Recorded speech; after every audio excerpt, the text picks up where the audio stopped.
was able to sit down with Henry Paul from Blackhawk, and we talked about the beginnings of Paul, Dave, and Van.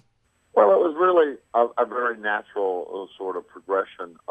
First of all, Dave and Van had a career in pop music that was very brief. He never actually went on the road and pursued it as a performer. He had a chart record with Modern Day Delilah, and he cut some extremely well-written and recorded pop records. That being said, his vocation from the standpoint of earning a living and investing the majority of his time was in songwriting in Nashville, and he and Dave Robbins were songwriting partners along with Tim Dubois and a few other people, and they enjoyed a significant amount of success, especially with the group Restless Heart.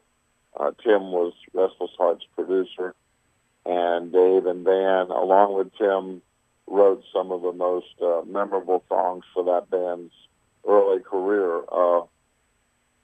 When I met Van, I was coming to Nashville to try and develop a new career for myself, having left the Outlaws in the late 80s.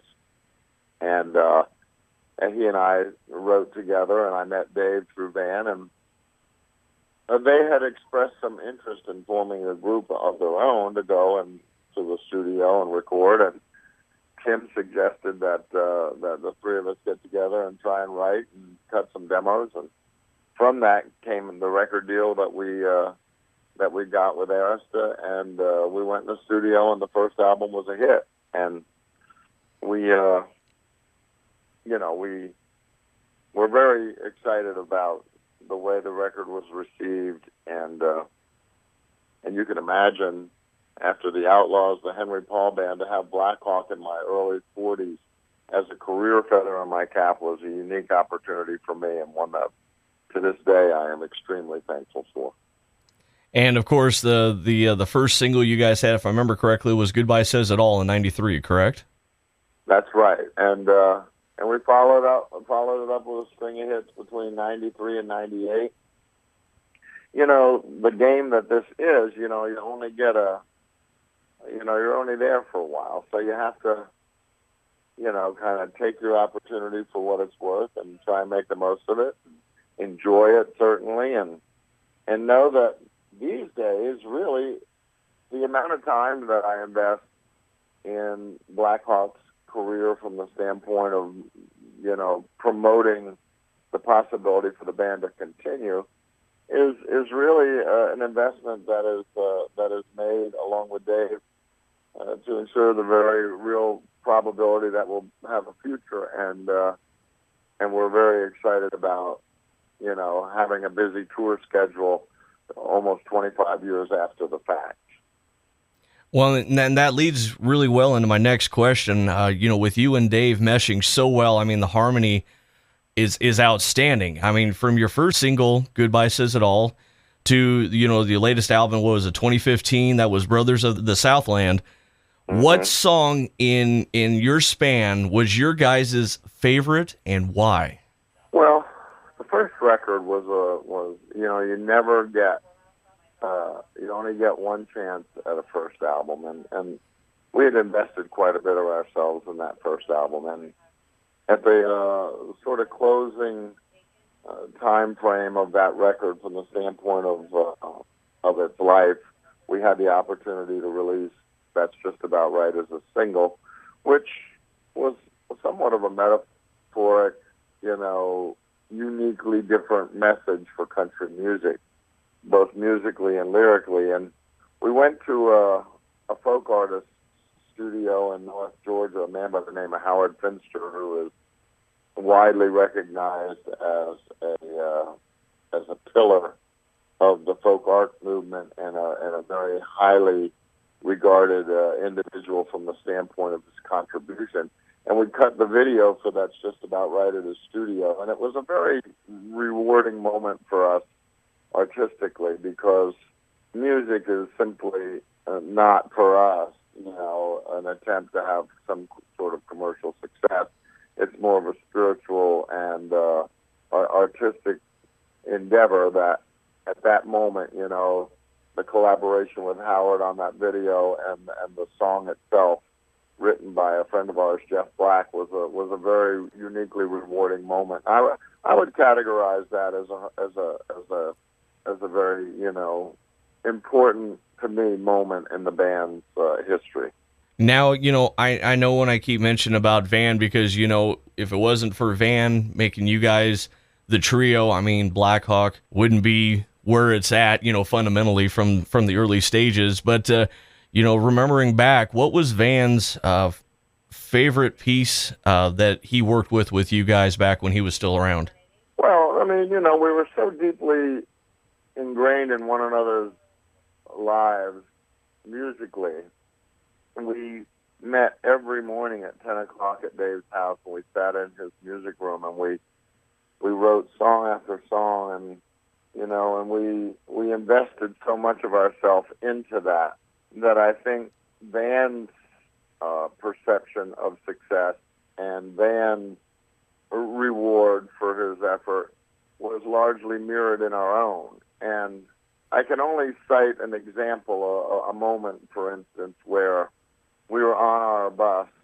We were in California. As a matter of fact, I know we were in San Jose, and with one of the radio stations, we were playing a local nightclub there, a country music venue, along with the support of this radio station, and every once in a while had been released as a single.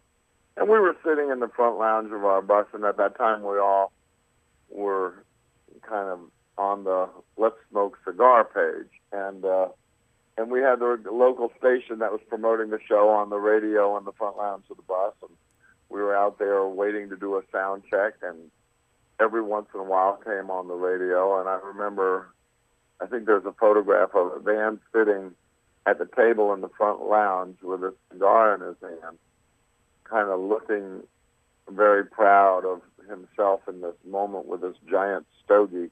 And that moment is forever, ingrained in my, indelibly ingrained in my conscience and my recollection of that, magical realization of acceptance and success.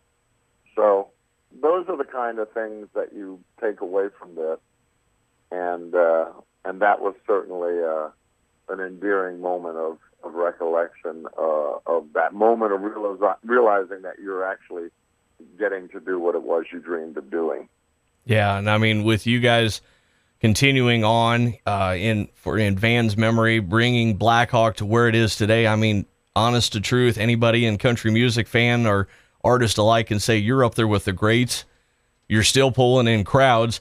What is your thoughts when June Jubilee coming up? What are your thoughts about coming into a town, of about 200 people and probably having hundreds, if not a few thousand, in attendance for that Friday night concert? Well, if you look at it through my eyes, looking out upon the audience, and you try and imagine yourself standing up there in my shoes, singing these songs and having a rapport with these people, it starts to take on a very similar sort of appearance from the standpoint of my perspective. So it could be Milligan, Nebraska, or it could be Key West, Florida, or it could be Seattle, Washington. But through my eyes, looking out, it's always the same.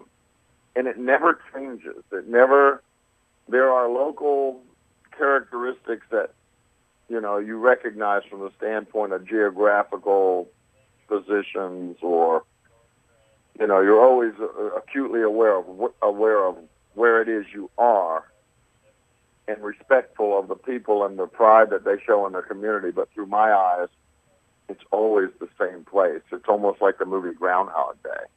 And you're up, you're standing, you're singing, you're communicating, you're investing yourself in this performance. The people are reacting in a very favorable form and fashion, and they're showing a great deal of appreciation. And it really takes on an anywhere in the world sort of quality. So when we come to Milligan, it's going to be another night in my life where I get to stand in front of people, and at the end of it, that's just about right when I say, "Hey, Milligan, ain't that right?" And everybody in the audience screams their, then there in that moment, we all get to participate in the fact that we are where we are and we're playing for who we're playing for. But if you try and put yourself in my position, you see it really is. It's everywhere all the time. You're never anywhere in particular. It's weird. Coming up here at the Milligan June Jubilee celebration, you'll be working alongside Phil Vassar. Have you worked with Phil Vassar in the past, or? Yeah. Well, yes, we have worked with Phil on a number of different shows, and we were on the same label as Phil. And there is a competitive nature in recording artists with regard to chart positions and record sales. And we have recorded one of Phil's songs. We had the biggest hit we never had was a song of Phil Vassar's called Postmark Birmingham. And so we have a unique connection with Phil as a songwriter, and we have a unique connection with Phil as a label mate. Phil was a very popular entertainer in Nashville in nightclubs, one of which he owned before he got his record deal. And he was a very, very, very extremely successful songwriter, writing a number of hits for different people.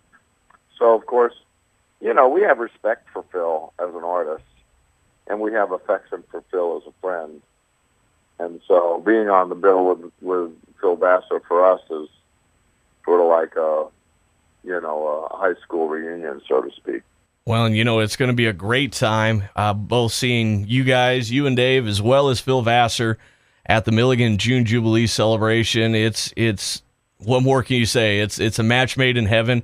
Any final thoughts? I mean, I'll leave it up to you if you want to talk to the fans that have never seen Blackhawk before. So what they're going to hear is a live impression, a very accurate impression of the records that they grew up listening to. So Blackhawk is going to sound exactly like they remember them on the radio, or that they remember them in the player in their truck.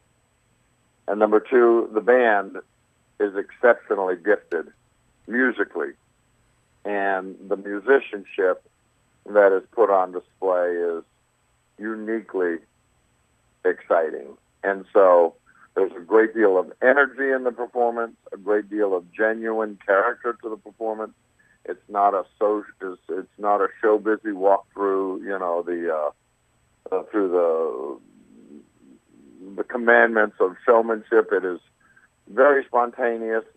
I never know what I'm going to say, but I usually find a way to communicate with people and share sincerity and in a very inviting tone. So people are going to hear Blackhawk in exactly that unique musical personality that they grew up listening to, and I think they're going to come away from it going, wow, this is as good or better than I ever remember.